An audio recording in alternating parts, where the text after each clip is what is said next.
poslednom období som mal stážistov zo stredných škôl a bol som veľmi milo prekvapený z toho, že sa medzi mladými nájdú ľudia, ktorí sa zaujímajú o svet financií, investícií a realitného biznisu. Druhý motív bol, že sme našli spoločnú reč s predstaviteľmi Vysokej školy v Banskej Bystrici ekonomickej a po úspešnom projekte v Bratislave minulý rok teraz sme nadviazali spoluprácu aj s nimi.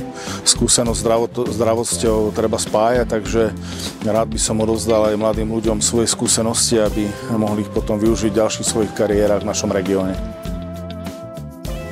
Pretne sa teda prax s vzdelávaním, ktoré majú stážisti na vysokej škole a dostanú teda reálny pohľad na veci, ako funguje biznis, ako v reálnom živote ľudia investujú, ako nadobúdajú nehnuteľnosti, aké procesy sú s tým spojené.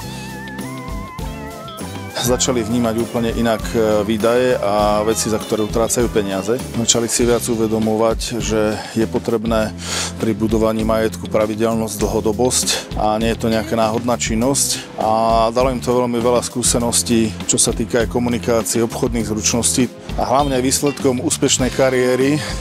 Ak ju chcú stážisti úspešne budovať, je to, že si to treba proste odmakať. Nikto sa nestal úspešným bez toho, aby si to odmakal.